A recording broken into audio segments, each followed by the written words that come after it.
What is up, everybody? Welcome back to another edition of the Sheehan Show with me, Sean Sheehan, here on Sherdog.com, and I am joined by the very first ever guest on the Sheehan Show, the number 6 welterweight in the world, the pride of Port Marnock, Ian Machado Garry. Ian, how are things? You good? I'm good, man. You know, hearing that number 6 sounds good, but it's just not quite high enough, is it? Well, it could be a little bit higher. It could be a little bit higher, but you know what? I'm fucking great otherwise, man. How are you? I'm good. I was just saying it's very warm here, so summer's coming. So you're in Las Vegas, hot place. I'm in West Limerick, a hot place. So it's not too bad. Not too bad here. Hey, look, once the sun's shining, doesn't matter where you are. That's it. It's about what's inside. How are you feeling? Tell me. I see the little marks in the face. What are we only two days out from the like fight? I was in a little bit of a fight. You know what I mean? A little bit of a fight the other night. I feel great. Energy's good. Mentally locked in, focused. I am very proud of the performance I put on Saturday night. I think to go in there on 25 days' notice against one of the most dangerous men in the division and completely outclass him at his own game for 23 minutes was just a perfect example of my character and the fighter I am, that I don't care who you are. I don't care what you're good at. I'm going to go out there, I'm going to beat you, and I'm going to look good doing it. So I said on the podcast the weekend that it was a brave game plan. Not only the way you fought, but the manner in which you approached it, considering it's 25 days. Like, you're throwing...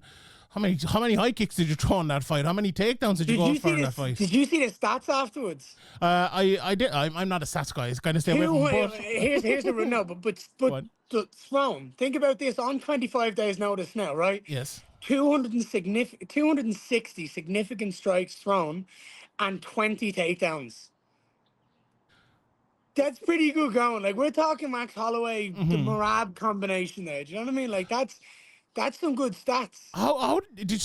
Was that what you were trying to do coming in? Was that the plan coming in? And if that is the plan coming in, like, you must have known, like, oh Jesus, that's going to be hard to do over 5 rounds on short notice. How did you, like? Because a lot of people, when they go to 5 rounds, they fight a slower game plan, less shots. Yeah, but I'm not about that. Yeah, you didn't mind doing that. I'm not about that. I mean, realistically, I wanted him out there in the bleeding second, the third. Do you know what I mean? But I tell you, like, that combo I hit him where I came off the angle, caught him that uppercut and that heavy hook, that would have knocked most people out. Like, I hit him hard. Very, very, very hard, Sean. Before that uppercut, I noticed... He just kept coming. He did, yeah. I noticed the head dipping a little bit before that uppercut. Did you see the same thing, like, where the head just dipped and I was like, right, I'm going to throw that uppercut right now? He just locks into that guard, and I was like...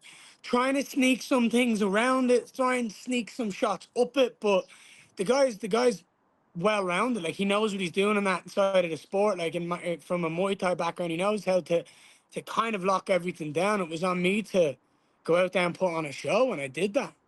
But yeah, when it comes to pace, like, I don't think about, I need to slow down, I should do this because of X, Y, and Z. I go, fuck it, I'm going to go out there, I'm going to put on a show. I'm going to put the pace on him, and if he can stand it, he can stand it. If he can't, I win the fight even easier. But yeah, it was some good moving for sure. I'm very happy, very proud. I saw, I don't know if I'm the only one to have noticed this now, but I saw you hit him with that same kick you hit Shavkat with, and I think you said it to him at the time as well. Was that something that you were like, oh, that was a good one there, I got you with as well? Because we know what it did to Shavkat, and that's a great kick that you have in the arsenal. We call it a pizzone, like the little stab kick to the leg. Yeah. Yeah, he tried to say I kicked his dick. I didn't. A little bit, my toe touched his jockstrap. I was like, that didn't do that. And he was like, I know. I was like, you're playing games now.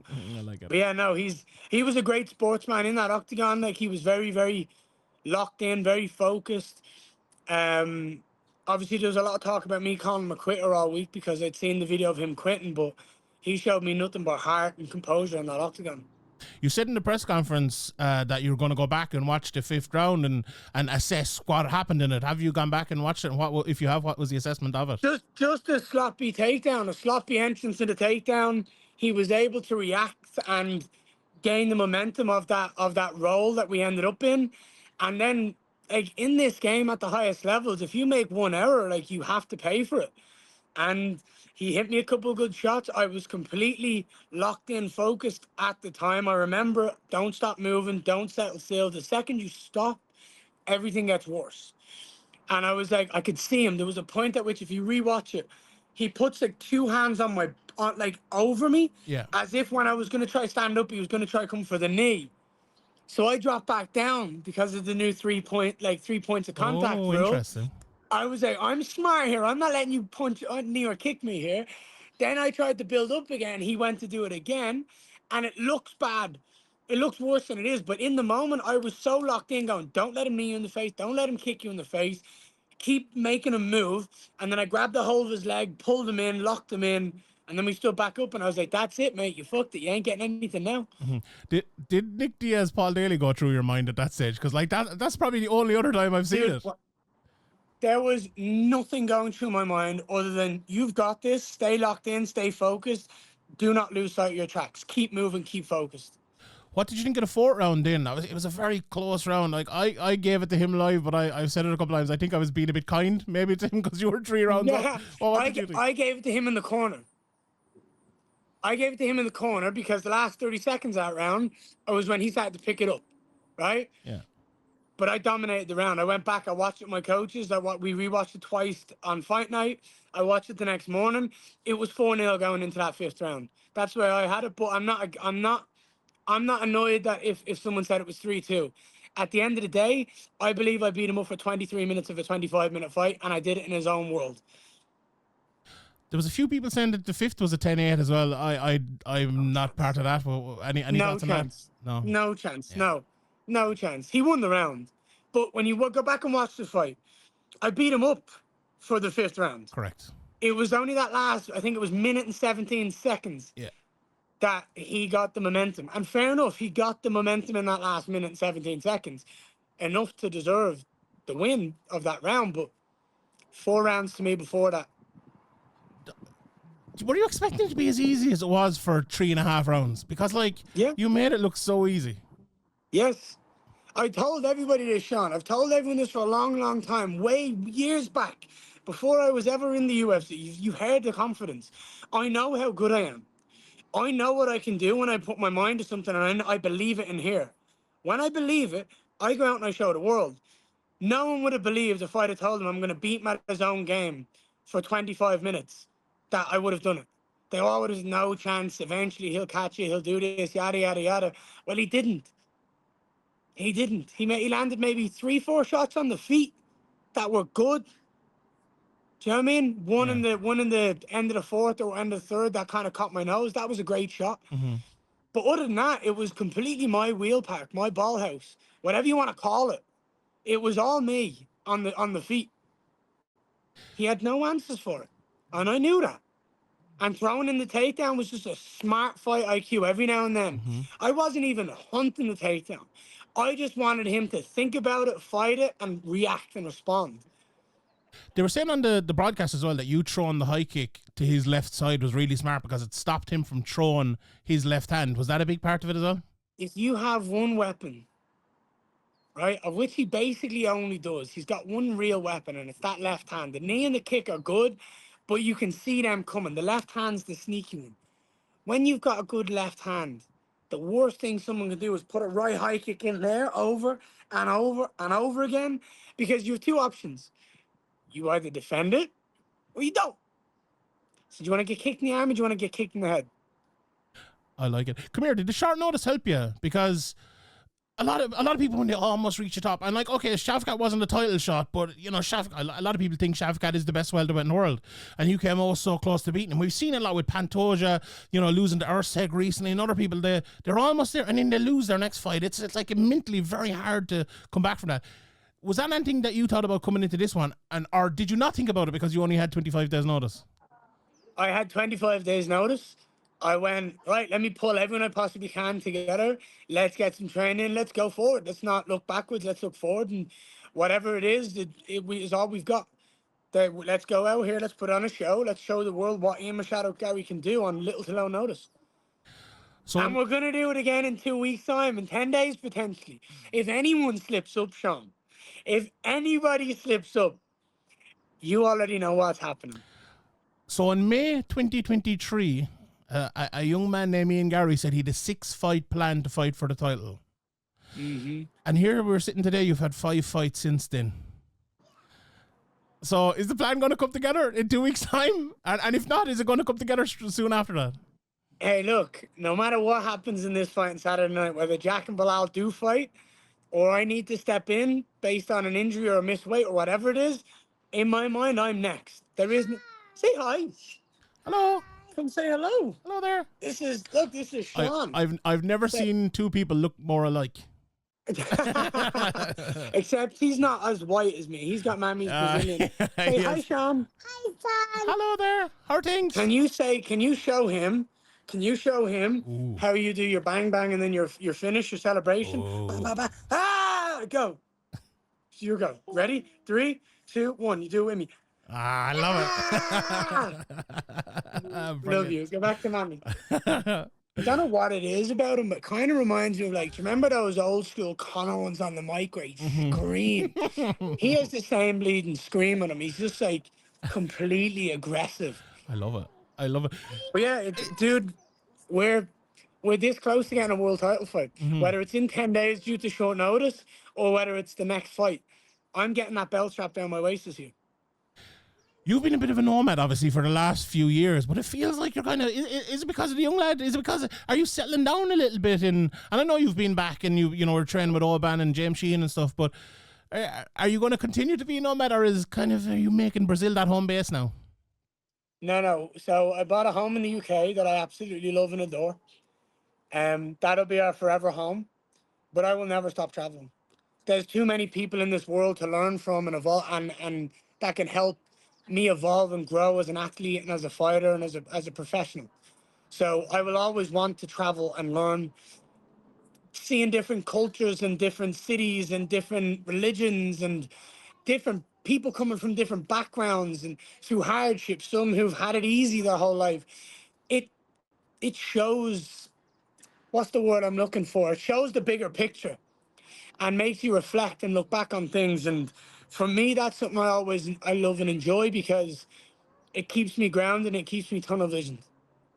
With that said, obviously on Saturday night, it was a big night for Irish MMA. You know, we had the Cage Warriors card in Dublin, and your old pal James Webb retained his title on that, and many the other Irish fighters coming through. Is there anything you miss? What do you miss about Ireland? Because I talk to lads around the world sometimes, and they're, I miss Tato's or macaroon bars. Yeah. What do you miss about Ireland? I miss a good Barry's team, mate. You're not Lines's, no. You're not Lines's tea, no. Huh? Not Lines's tea, because like that's a big debate. Barry's is down in Cork. Yeah, I've always been a Barry family. I think my family's always been the Barrys. I love it. But you know what? I miss a good bit of tea, and I miss my walks along the Portmarnock coastline. I used to do a lot of visualization there, a lot of walking. I love Dublin. I love Ireland. It's so close to my heart. Like, born and bred there, everything about it, you know, the mannerisms and everything that is about me. It's very, very Dublin.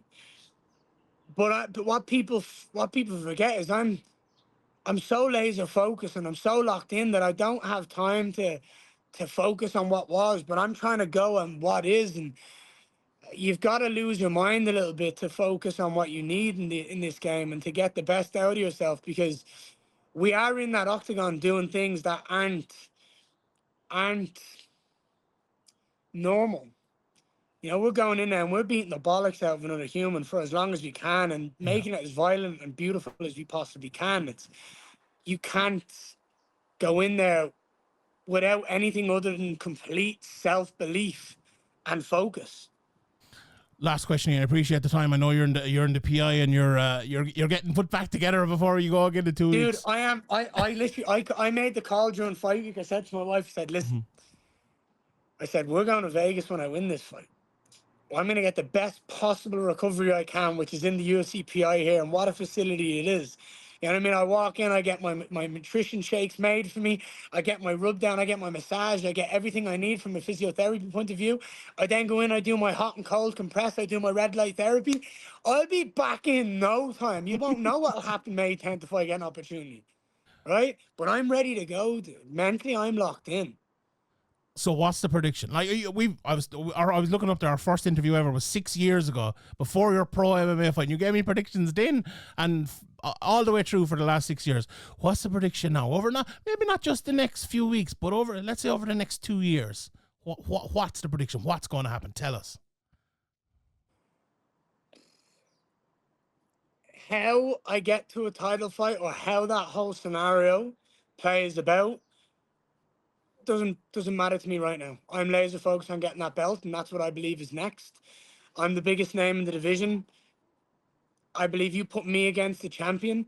That's the biggest pay-per-view you can sell. It's the biggest eyes you can get in a main event. If you want to put a pay-per-view card on, that's the way I look at it. I bring the most traction. And when I show up to fight, I fight. So I believe I'm going to get this belt wrapped around my waist this year.